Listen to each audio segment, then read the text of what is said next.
First, is Starmer's government already in chaos? Sue Gray, the Prime Minister's Chief of Staff, has quit her role, saying she risked becoming a distraction. She'd been caught up in rows over pay after it was revealed her salary was higher than Keir Starmer's.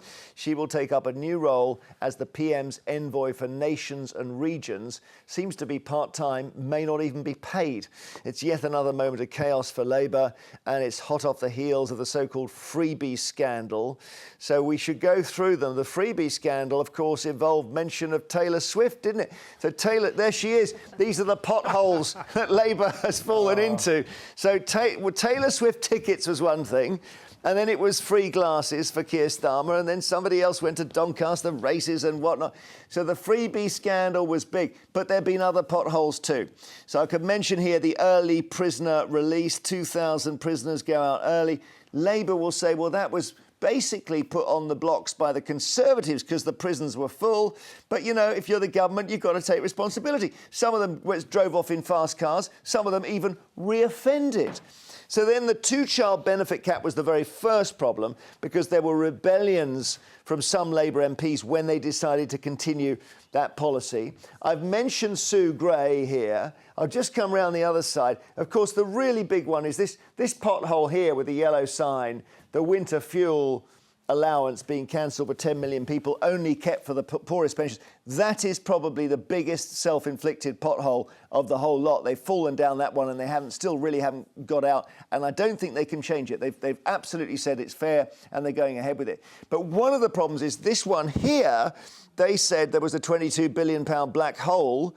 And then people said, well, hang on a minute. If you give the train drivers, who are already quite well paid, a 5% pay rise, then you're contributing to the black hole. So those are some of the potholes, talking of the black holes.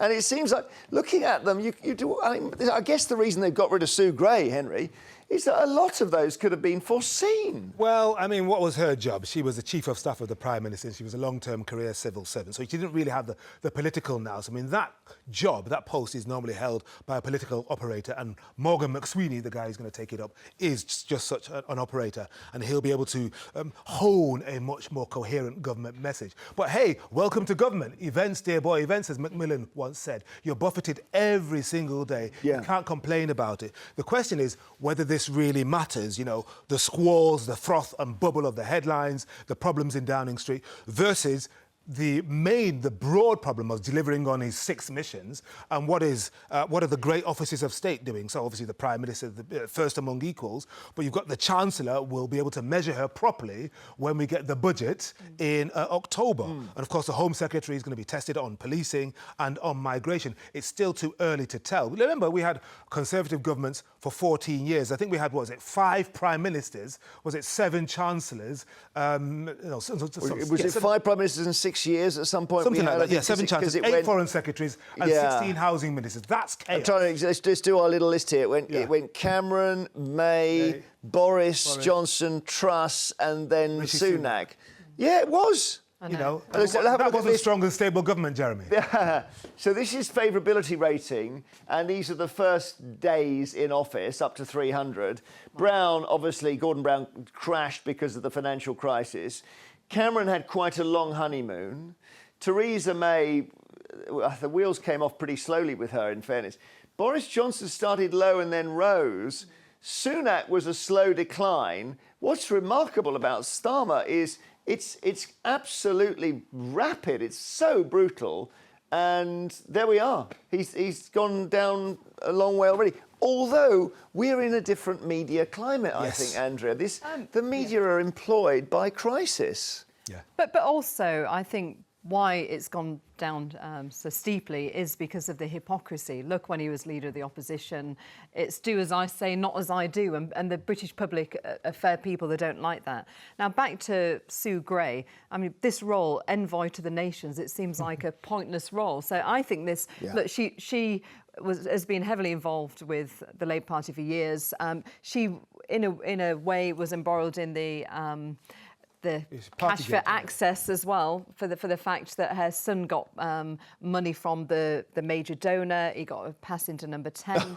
And well, her son's an MP, I think. Yeah, absolutely. Yeah. And and the donor got passed to She, number 10. the key thing about her is she investigated Boris Johnson over the parties, absolutely. and then took this job. No, exactly, and that was so wrong as well. But I think that this pointless role is just a stepping stone to her now going into the Lords. Because let's face it, she knows where the body's buried. Well, she's in a sense effectively a non-person now. Bless her. I mean, you know that she doesn't exist politically anymore. Yes. She may return in some way, but it's just a sign that all is not well at the centre. Natalie is in Buckinghamshire. Now, is it being unfair to Labour to say the wheels are coming off? Good morning, everyone. My opinion is that they have been they've been waiting so long to get into power. What they've done is they've rushed everything. They look at me, we can do this, we can do that, we've done this, and what they haven't done is taken a step back and read the room of the country. So what have they rushed into that they shouldn't have done so quickly? Everything from pensioners. I mean, Yeah. I have seen with my own eyes what's going to happen, and it's starting to happen, and it's heartbreaking. They didn't need to rush into that. They could have found other means of finding that money. But again, they didn't step back, read the room, and look after the people they're meant to look after, the vulnerable people in society. It is one of those ones where I think they didn't see the storm it would create. They just thought it was a quick thing they could make a decision on and no one would really notice. So they misjudged it. Thanks, Natalie. Shelley in Newcastle, hi. Hi, I've got a couple of points. I mean, at the election, Labour weren't pushed on what they were actually going to do. They just kept concentrating on how bad the Tories were. As for the gifts, no MP should receive a personal gift. They should only be allowed money for elections. And I think this giving away this island without going to Parliament is the final gift. He stood there saying, we've got a good deal, we're keeping the bases, but now we've got to pay for the bases, we've got to pay Mauritius every year, and we're having to pay to rebuild, and we've not been given how much this is going to cost. So that's costing which we didn't have before. I didn't put the Chagos Islands could have been a pothole, couldn't they? I don't know whether it is a pothole. Massive. Yeah, maybe they've fallen down It's there. terrible. Is it? Henry doesn't think so. Shelley, I don't understand why it's massive. I mean, this has been a sore, a cancer on any claims that we have an ethical foreign policy, turfing those people out, you know, just sending them to Mauritius and then here to the UK, just ripping them out like that, and then so we could build a base with the Americans. None of the other 60 islands are inhabited. I mean, where is the justice in that for those people? Some of them may not be able to go back either. They've not been in discussions, have they, with it? They're not coming back, yeah. I agree with you on that. I agree with you on that. But They're not going to be allowed back for 100 years? Yeah. So... They might not want to move back to this island now. They've been looked after here, but it's disgusting. He's not gone to Parliament with it, and he always went on to the Tories about coming to Parliament. All right, Shelley, thank you very much. There we are. That's a possible other pothole. The potholes we've got on the floor. Sue Gray, that's the weekend's news. The two-child benefit cap, that was right at the start. Early prisoner release, they can say that was the Conservatives who wanted that to happen as well. The train drivers' pay deal is probably quite awkward for them. And the really big one, well, Taylor Swift, of course, but right at the top there, the winter fuel allowance is a shocker. Junior doctors, I mean, that had been... Well, that's along with the train drivers, yeah. Alongside. But one of the things the government was elected to do was to resolve that.